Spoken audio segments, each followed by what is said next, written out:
од општа култура, браќата Кирил и Методи се заслужни наводно за описменување на словените. Денеска македонците, бугарите, па и србите жестоко дебатираат и залудно го трошат времето околу докажување на идентитетот и етничкото потекло на браќата, како и обидите нивни за присвојување. Без оглед на сето ова, она што е известно е дека тие сепак биле граѓани на Источното Римско царство, кое го знаеме денес научно по терминот Византија, иако тоа во оригиналните документи се води како Василеа Ромеон на грчки или на латински Империум Романум, односно во буквален превод Римско царство. Значи браќата биле дел од овој римски свет и дејствувале и работеле согласно неговите потреби. Преку нивната работа тие влијаеле врз културниот развој на сите словени, поради што ја добиле титулата апостоли на словените. И тие се заслужни за изумување на глаголицата, првата азбука користена за да се препише старословенскиот јазик. Значи тие најпрво ја измислиле глаголицата, а веднаш потоа од некоја непозната причина измислиле уште едно сосема поинакво писмо, барем графички тотално различно, а тоа е кирилицата кое го користиме ние се до денес. Зашто толку брзо е тргнато тоа мистично писмо, да кажеме, од употреба, ќе видиме понатака. Солунските браќа просветители имаат, како што знаеме, голема улога во нашата словенска историја. Според главниот наратив на приказната, нивното дело ги описменило словенските народи. Но дали е ова вистинито? Секако никој не би се посомневал, бидејќи одамна авторитетите го запечатиле ова прашање и ние мора да ја прифатиме оваа догма како една глатка вистина. Но дали е сега вредно критички да го преиспитаме и повторно отвориме ова прашање и да пробаме да нурнеме длабоко во историските факти и детали, да се обидеме повторно да ја потврдиме или побиеме оваа вистина или можеби лага. Дали словените биле писмени пред Кирил и Методи, ќе се обидам сега во рамките на своите можности најдобро да одговорам на ова замрсено прашање. Черноризец Храбриот во својата книга о писменах, односно во превод за буквите, пишувал за постоењето на знаци за пишување или броење и гатање, чертки и резки кај паганските словени. Цитирам: меѓутоа во минатото словените немале книги, туку користеле цртки и резки за читање и гатање како паганите. А кога биле крстени, биле принудени да пишуваат словенски зборови со римски и грчки букви, без никакви посебни правила. Завршен цитат. Како што знаеме, Црноризец Храбар бил монах и средновековен писател од најстариот период на старословенската литература, чиј идентитет се уште не е утврден.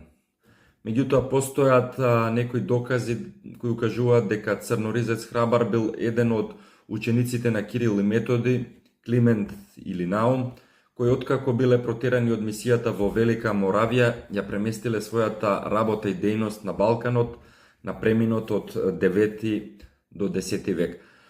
Освен горе споменатиот трактат, немаме други зачувани дела од овој монах. Некои експерти веруваат дека претходно споменатите цртки и резки се само примитивни символи за броење и гатање, додека пак други истражувачи веруваат дека тоа биле еден вид рунско писмо со кое словените пишувале и цели текстови. На оваа тема ќе посветам секако посебно видео во иднина со наслов Словенски руни, кога ќе говорам и за идентитетот на пелазгите и лирите, односно расените или рашаните, познати и како етрурци. Но да се вратиме сега на темата. Титмар фон Мерзербург, опишувајќи ја западнословенската тврдина храм Ретра во денешна Германија, позната на латински како Радигош, односно Радогост, пишува дека секој од идолите во светилиштето бил изрезбан со името на божеството. Цитирам: во регионот Редарија има град наречен Радогост, триаголен и со 3 порти. Во градот нема ништо освен светилиште вешто изградено од дрво, чија основа се роговите на разни животни. Однадвор, како што може да се види, неговите ѕидови се украсени со богато резбани слики од разни богови и божици. Внатре се наоѓаат рачно изработени идоли, секој со врежано име на него, облечени во шлемови и оклоп, што им дава застрашувачки изглед. Завршен цитат.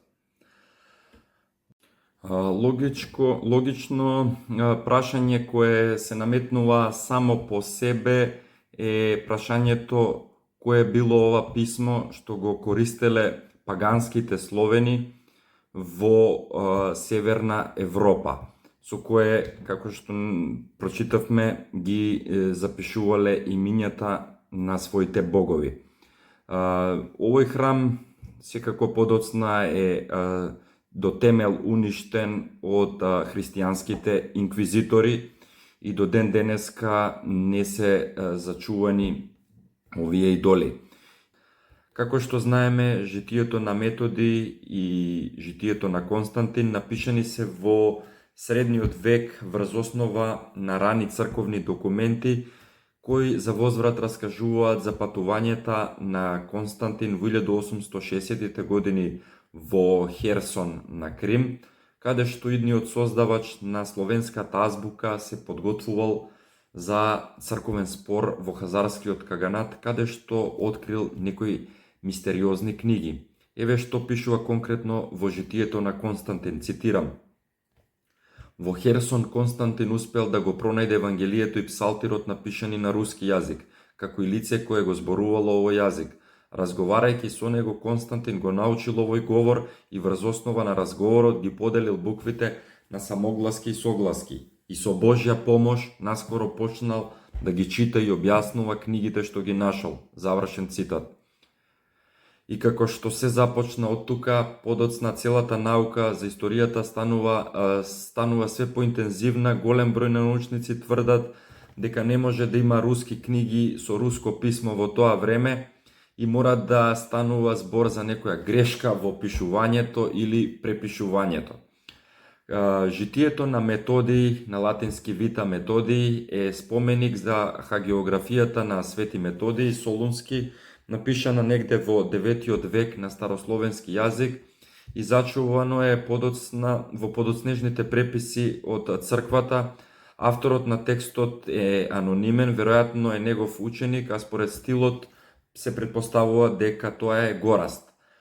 Житието на Константин или на латински Вита Чирили Константини е исто така црковен документ пишан на старословенски јазик и зачуван е во подоцнежните црковнословенски списоци. Житието е старословенски ракопис што го опишува животот на Свети Константин филозоф, познат нели по неговото монашко име Кирил, кој работел на ширењето на писменоста меѓу древните словени. Документот е создаден нели во 9 век во Велика Моравија и ова житие се смета за најраниот текст пишан на старословенски јазик. Значи, житието е напишано негде помеѓу смртта на Кирил во 1862 година и декември 1885 година. Повеќето истражувачи веруваат дека авторот е непознат, а традиционално се верува дека авторот на двата текста може да биде и Климент Охридски. Биографијата го опишува Константин филозоф заедно со својот брат Методий, кои дошле од Византија во Велика Моравија со мисија да воспостават словенско богослужење и да ја преведат Библијата и другите христијански текстови на старословенски јазик. Најстариот постоечки ракопис датира од 1469 година, а повеќето од зачуваните примероци се руски редакции, додека само два јужнословенски примерока од 15 век се зачувани. Една хипотеза споменета од Виктор Истрин, иако тој не се изјаснува во прилог на неа, таа е развиена поточно од Андре Вајан, кој сугерира дека имало типографска грешка или тенденциозно нарушување во текстот за време на препишувањето и дека првично тоа значело не било руски, туку суруски, односно сириски. Наводно проблемот со одвојувањето на самогласките и согласките бил карактеристичен за сите семитски писма, вклучително и сириското писмо, но бил сосема невообичаен за било кое европско писмо. Сепак, факт е дека словените, па и конкретно русите, се наведени како племиња што живееле во тогашната мултиетничка Хазарија. Имено арапскиот патеписец, географ и историчар Ал-Масуди во својата книга Златните ливади и рудници за драги камења на страна 416 пишува: Русите се состојат од неколку различни народи и различни орди, некои се нарекуваат литванци. Тие проширија својата трговија дури до Шпанија, Рим, Цариград и Хазарија. По 300 години тие стекнаа 500 бродови, од кои секој имаше 100 луѓе на бродот.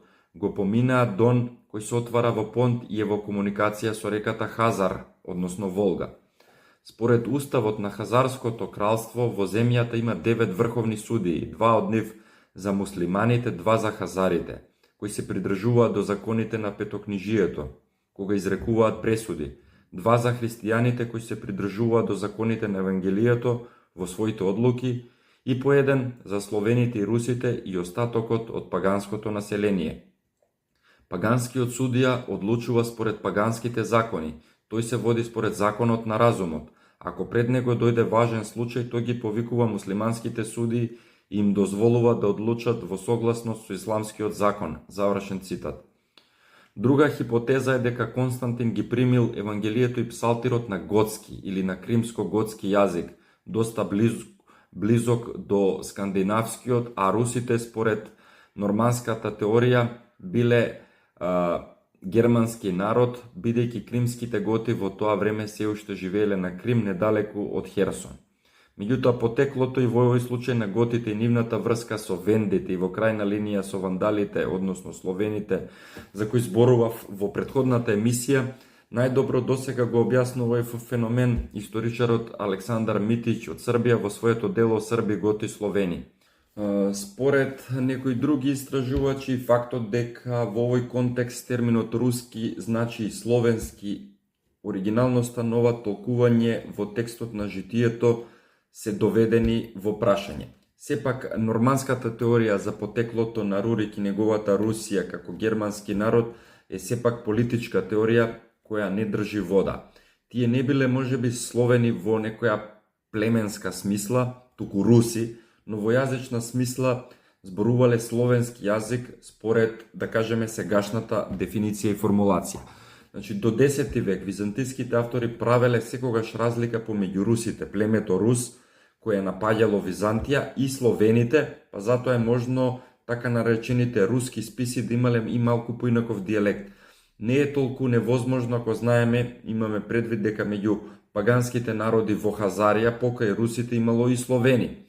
Значи, русите, бугарите и словените секогаш се евидентирани одделно во римските или ромејските документи како посебни народи, иако јазично нормално поврзани. Од друга страна, знаеме дека србите били исто така синоним за словените, барем за јужните сигурно.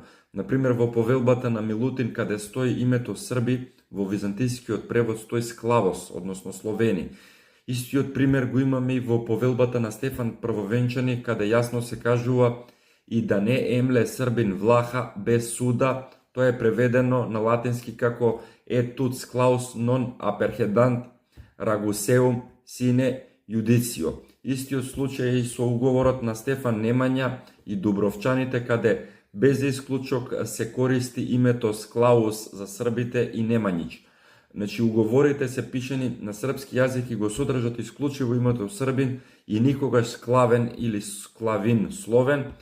Во тоа време византиците или ромеите никогаш не ги ставаат бугарите во истата одредница како склавини или словени, туку секогаш одделено како вулгарос или булгарос. А истото важи и за русите. Тоа не значи дека зборувале некаков различен јазик, туку веројатно во прашање се различни дијалекти. Од друга страна, Кирил е роден во Солун, добро го познавал јужнословенскиот дијалект уште од детството, како што е наведено во истото житие, и наводно немало потреба да учи словенски. но бидејќи словенскиот свет е една навистина широка суперетничка јазична маса што опфаќа многу широки области, може да се предпостави дека постоеле различни дијалекти и различни јазични разлики, како што ги имаме и денес. Па така, Жан Боден во своето дело од 1566 година јасно наведува дека пољаците, чесите, русите, литванците, московјаните, босанците, бугарите, србите, хрватите, далматинците и вандалите го користат истиот словенски јазик што се зборува во Скандинавија, разликувајќи се само по дијалектот. Завршен цитат. Слично на тоа, пољакот Мацински, Јан Мацински, роден околу 1520 година, го напишал следното во својата дефиниција за дијалекти. Цитирам: Грците ги нарекуваат дијалекти, врсти на јазици, својство на јазикот, како на пример во нашиот словенски јазик. Пољаците поинаку, чесите поинаку, илирите поинаку, но сепак тоа е еден јазик. Само што секој регион има свој посет, а истото било и во грчкиот јазик.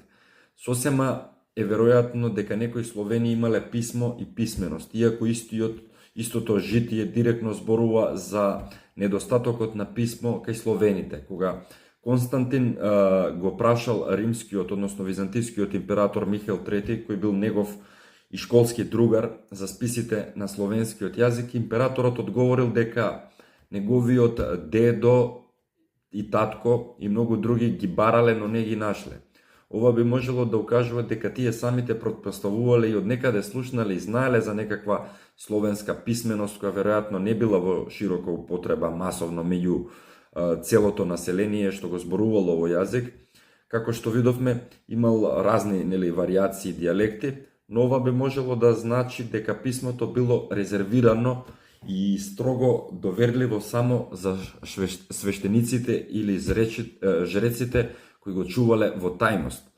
Овој пасус ја покренал и хипотезата на свештеникот Стефан Љашевски за постоењето на писмото пред 861 година кај русите.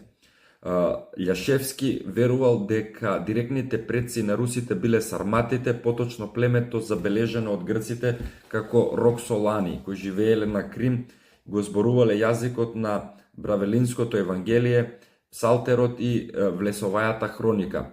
Кирил учел наводно од горе споменатите книги, а потоа дополнил руската азбука од 24 букви со уште 16, со што ја создал на крајот на денот црквено-словенската азбука. Како допуна на оваа теза ќе го спомнам и германскиот теолог и историчар Алберт Крајнц, кога го спомнав во претходното видео, во своето дело Вандалија од 1519 година, каде што зборувавме за вандалите како словенски народ, ни дава и потврда дека сарматите или страбоновите, плиниевите Роксани или Рокси, Роксолани, Роксанос, сушност биле руси. Ова значи дека постоело некое народно писмо кое многу истражувачи го нарекуваат буквица.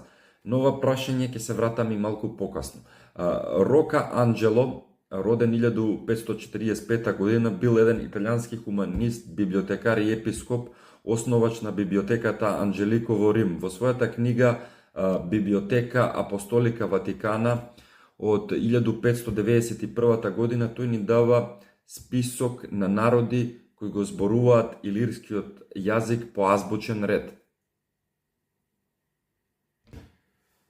Веднаш по табелата авторот на страна 339 пишува, цитирам: Ова се народите што го зборуваат илирскиот вулгарен, односно народен јазик, бидејќи постои уште еден многу сличен на него и речиси ист, кој може да се нарече сликовен или литературен, кој кај словените се нарекува буквица, кој може да се разбере само според правила, а необразованите не можат да го разберат или изговорат правилно без правила. Веројатно е дека Светото писмо го превел познатиот Јероним користејќи го словенското писмо, а познатиот Кирил користејќи го српското писмо. Завршен цитат. За ова писмо буквица, еден од модерните жреци или неопагани од Русија, кои се повикуваат на некаква старословенска култура и вера, по име Александар Хињевич, пишува, цитирам: рускиот јазик постојано се обрежуваше. Најпрво Кирил и Методи ја зедоа старословенската азбука која имаше 49 букви и сврлија 5 букви бидејќи грчкиот јазик немаше такви гласови, а на 4 им додадоа грчки имиња. Јарослав Мудриот отстранил уште една буква, оставајќи 43, Петар Велики ја намалил на 38, Николај II на 35, а Луничарски на 31 буква. Евреинот Луничарски исто така ги отстранил образите, тој воведе фонеми наместо образи. Тука под образи се мисли на имињата на буквите, како што, например, буквата В неслучајно е наречена Веди, која го има истото значење како ведите во Индија, односно знаење или светлина. Потоа буквата Ж, што значи живот, или Г, глаголи и така натака. Нормално ова писмо имало, буквите имале и своја нумеричка вредност, слично како што е системот на кабалистичкиот систем на мистичниот јудаизам. Тука буквицата, која како што пишува на сликата, се чува наводно во музеот за локална историја Городец. Азбуката е објавена од истиот Хињевич, се состои од 49 букви, од која секоја е декларирана како независна графема. Како по правило буквите се распоредени во форма на рамнострана таблица со димензии 7x7, која самите апологети на меморијалниот наслов ја нарекуваат како матрица. Од друга страна пак, Орбини пишува едниот вид го открил Кирил и се нарекува кирилица, другото писмо е откриено од блажениот Јероним и се нарекува буквица. Или тука е нешто Орбиниво грешка, или пак едноставно глаголицата е всушност таа буквица. Навистина е мистерија. Ова е доволно добар доказ што јасно укажува дека словените имале писменост пред Кирил и Методи, бидејќи како што знаеме Свети Јероним Стридонски е роден некаде во 4 век во Далмација и бил од илирско потекло. Многу автори, особено од Италија, забележуваат дека тој е создавачот на глаголицата, а не солунските браќа како што не учат погрешно во училишниот, односно образовниот систем.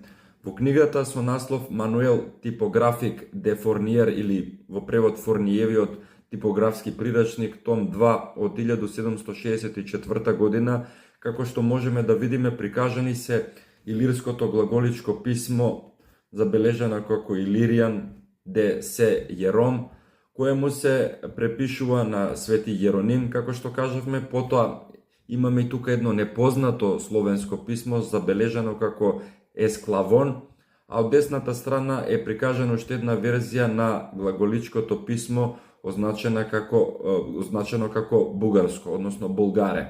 Потоа го имаме руското писмо и две српски писма забележани како Сервиен, од кој едното е запишано како кирилица, додека другото е исто така непознато. Едмунд Фрај бил основач на компанијата од англиски тип. Тоа е една компанија што ги дизајнирала фонтовите пред дигиталната типографија. Леарниците произведувале и продавале метални и дрвени фонтови за рачно пишување и калапи, за машини, за линско леење како што се линотајп и монотајп, за печати со високо ниво на печатење.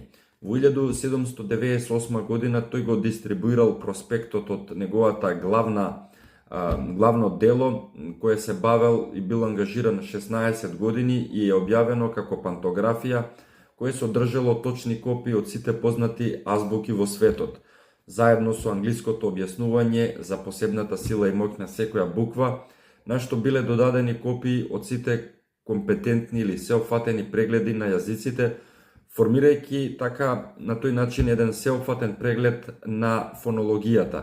Томот содржи повеќе од 200 азбуки, вклучувајќи 18 варијанти на халдејскиот и 32 варијанти на грчкиот јазик, како и огромен број словенски азбуки.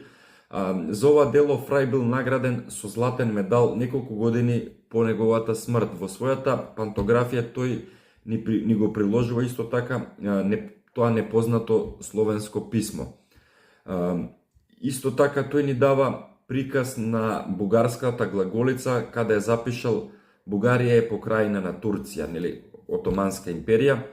Карактерот фаворизира голем дел од илирскиот, но дијалектот е склавонски, односно словенски. Потоа дава приказ на две илирски азбуки, едната е глаголична, другата пак е кирилична, и три верзии на српската азбука и една засебна руска кирилична азбука. За првото илирско писмо го читаме од оваа книга следниот текст. Цитирам: Јован Крстител Палатин тврди дека илирите има две азбуки. Провинциите на источната страна ја користеле онаа што најмногу личела на грчката, за која се вели дека ја измислил Свети Кирил.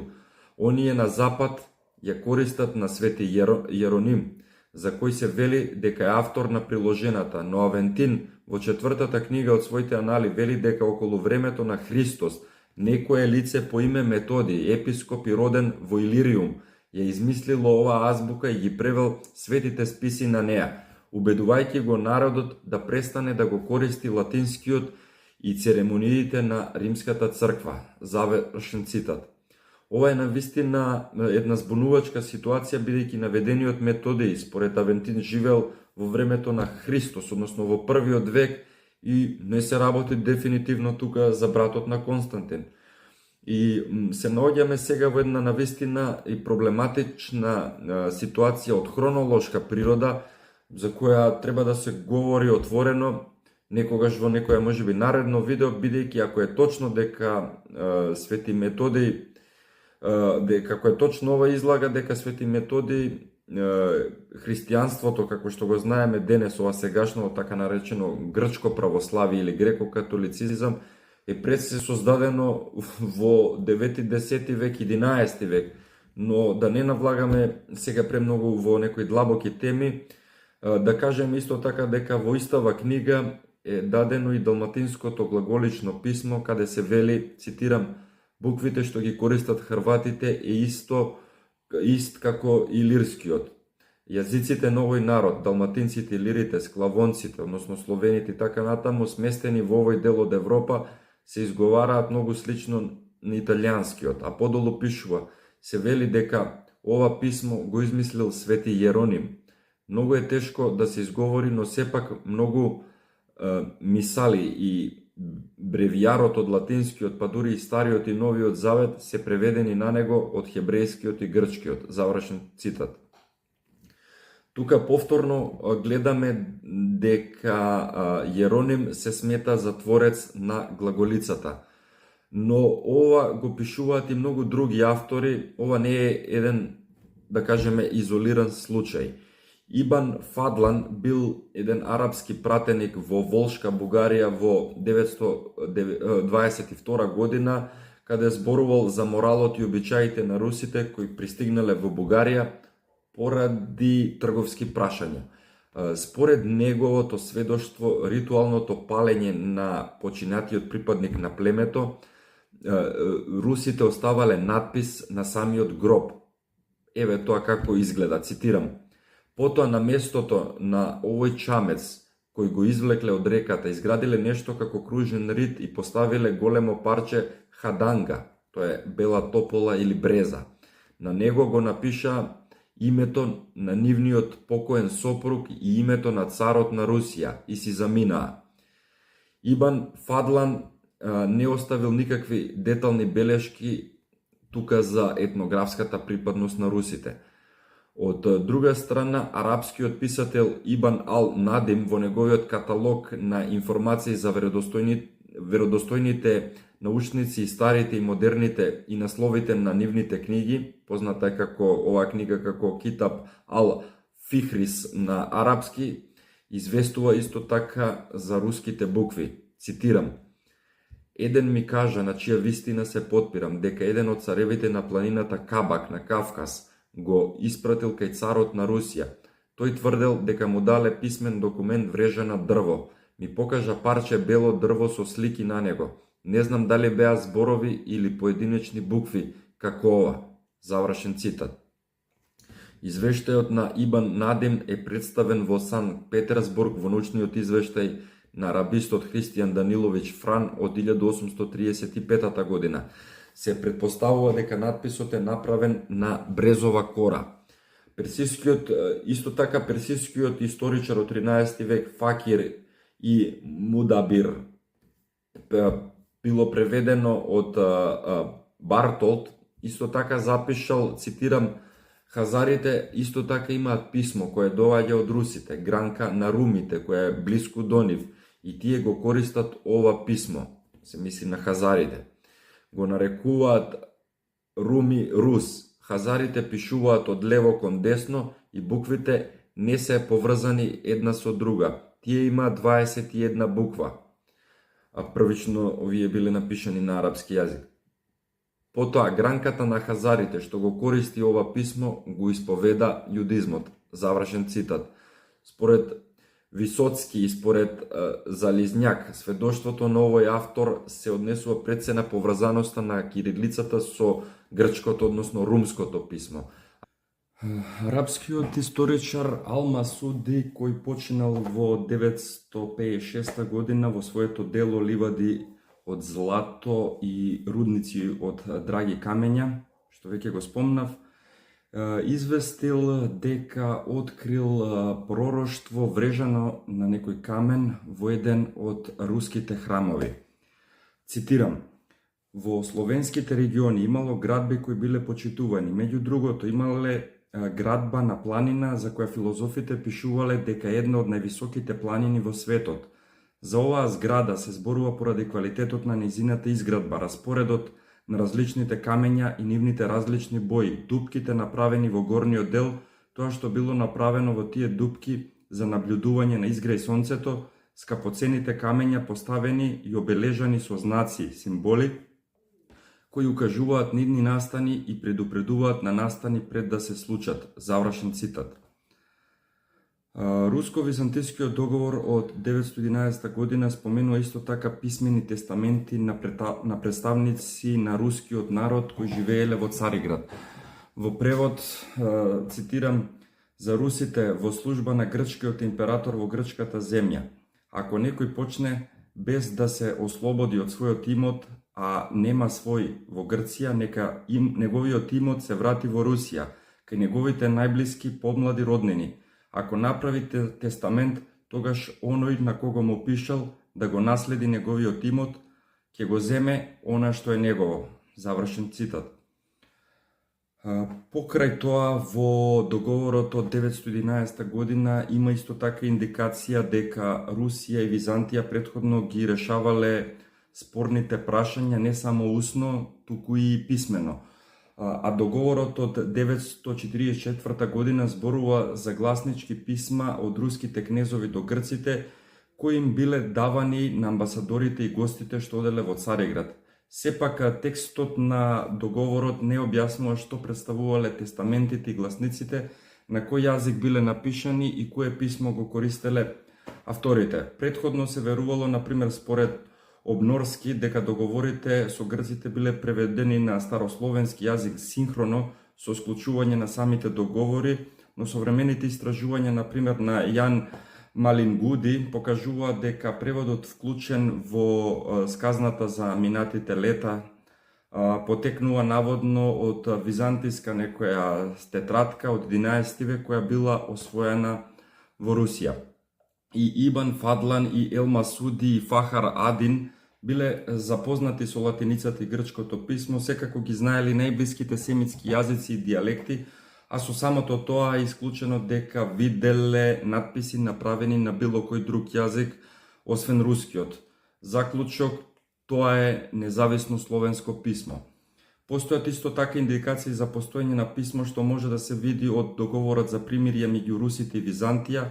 Два од нив ги случил кнезот Олег во 907 и 911 година, а другиот го има склучено кнезот Игор. Од овие одломци и извештаи кои можеме да ги доживееме како предпоставки или шпекулации, сепак во најмала рака е известно сведоштвото, како што кажавме, на Титмар од Мерзербург, каде запишал за врежаните имиња на боговите во словенскиот храм Ретра во денешна Германија, но и сведоштвото на Ибн Фадлан, во која јасно и чисто се вели дека русите го запишувале името на покојникот и на нивниот крал, што е еден од круцијалните докази.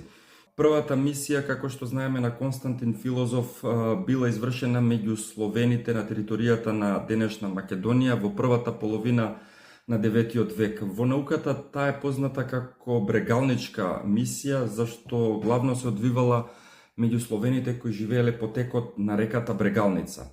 Тие биле дел од склавините, односно племето Струмјани, што тогаш ги управувал Методиј.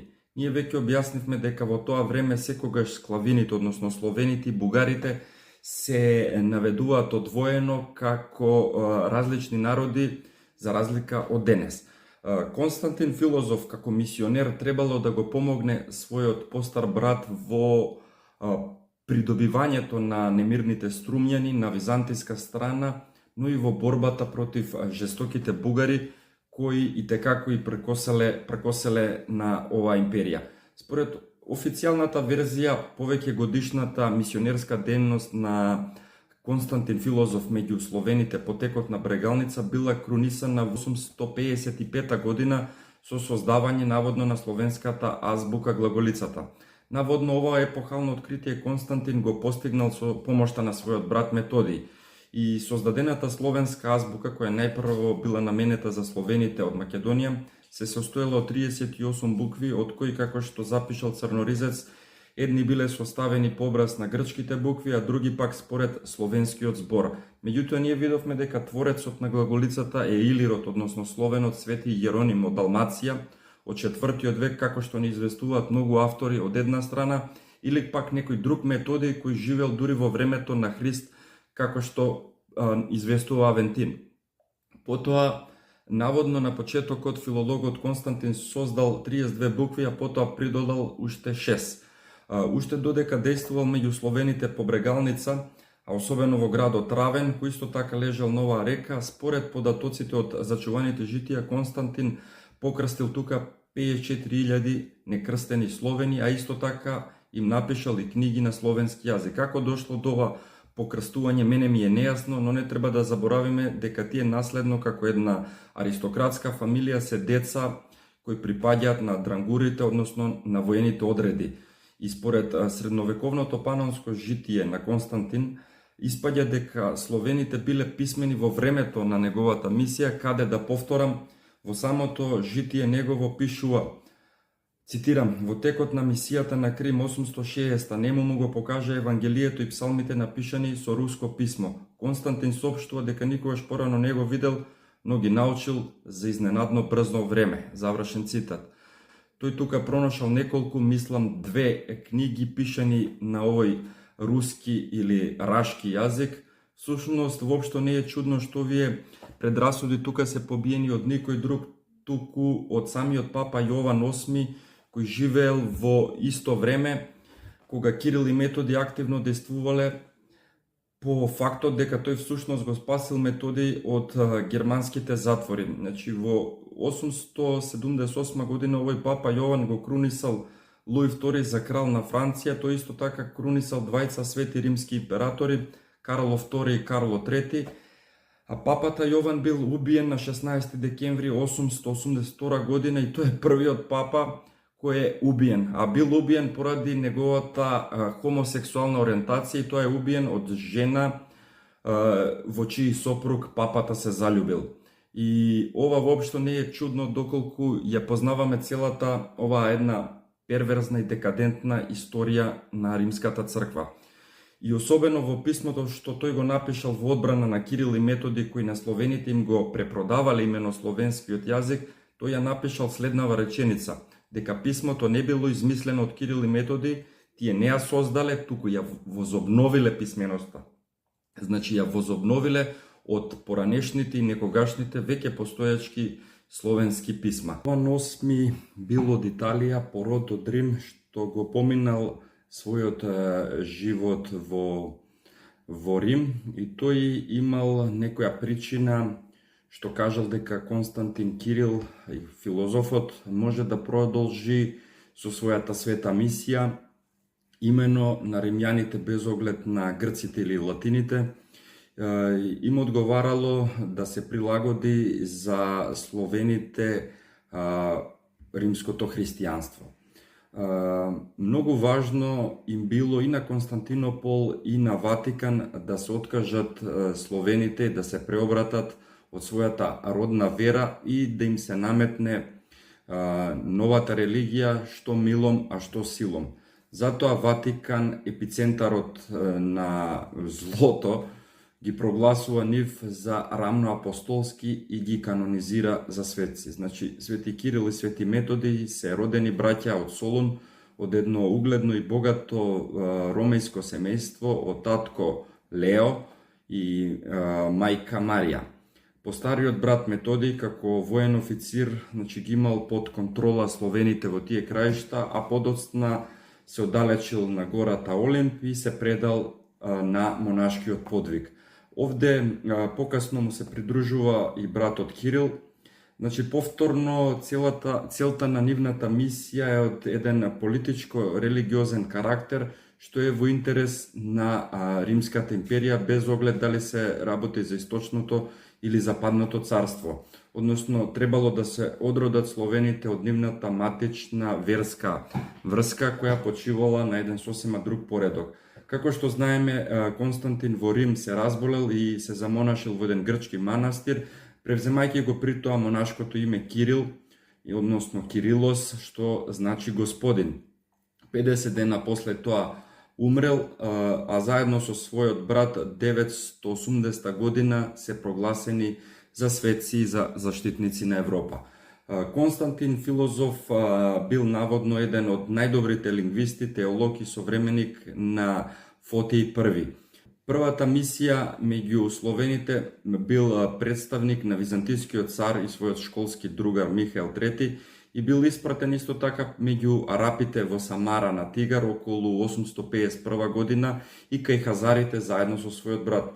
И не е случајно зашто баш е таму испратен, тоа се сепак места каде што во тоа време се уште биле населени со словени, значи имало словенски енклави и на Блискиот исток, како и во Хазарија.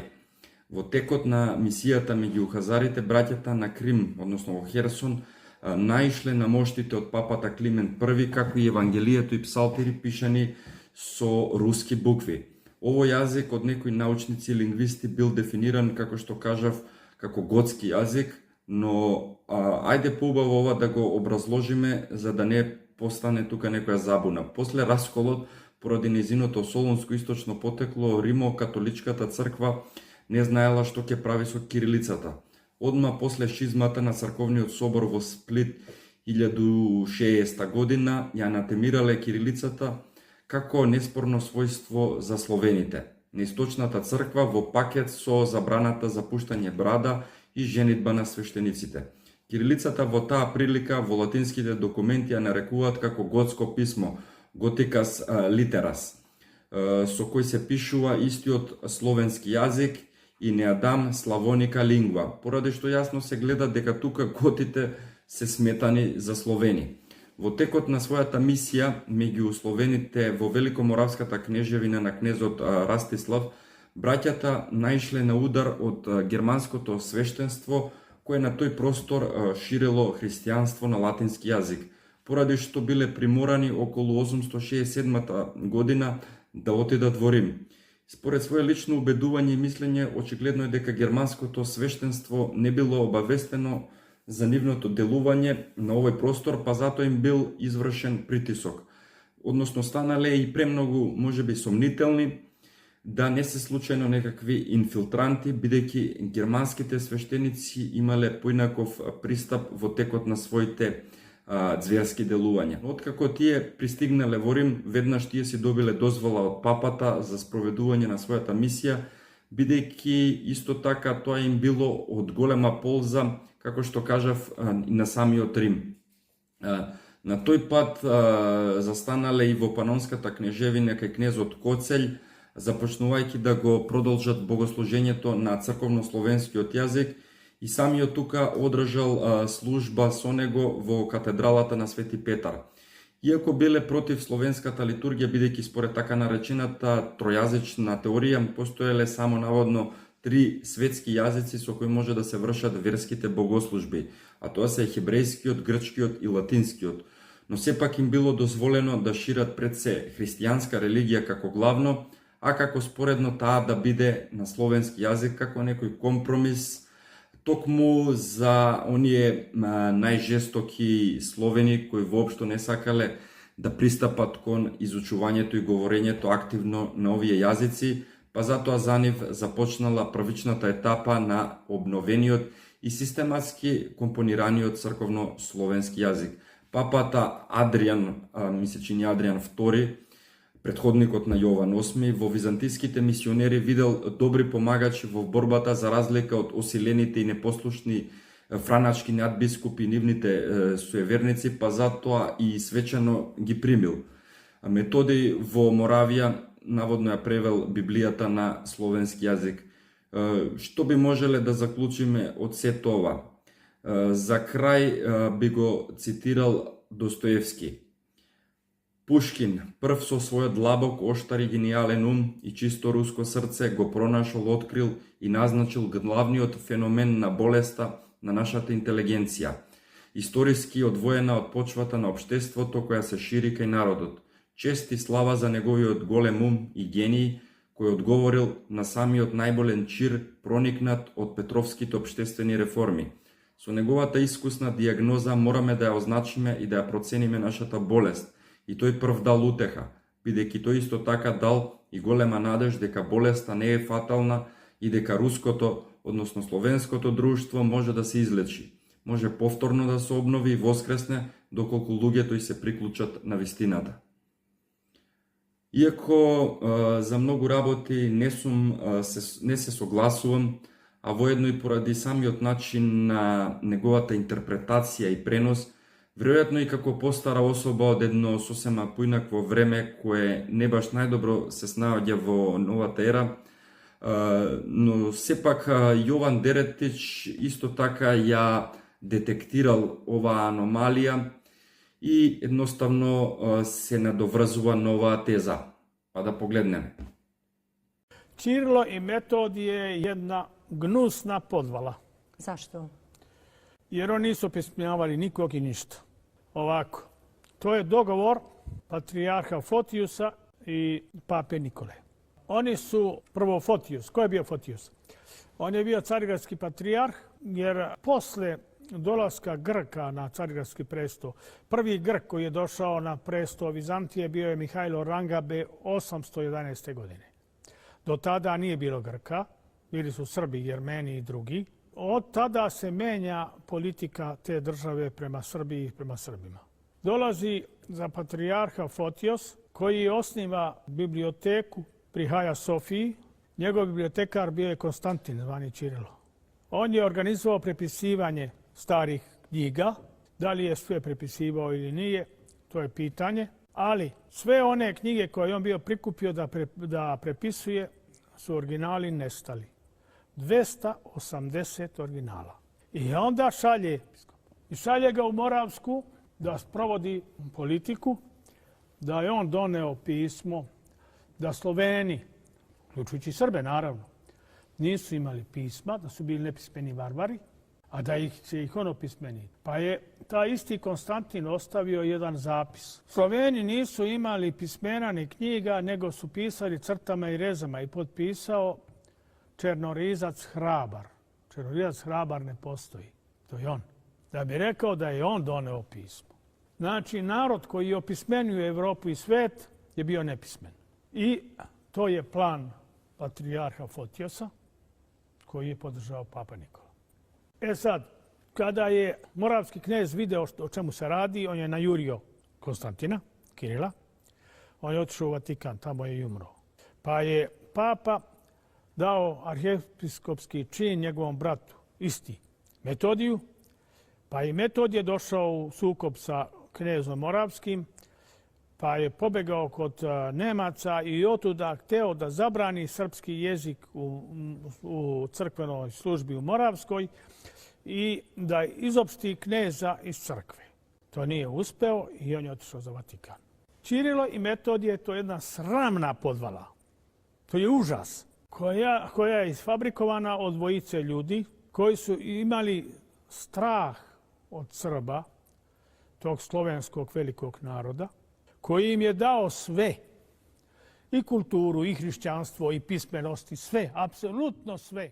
Ne...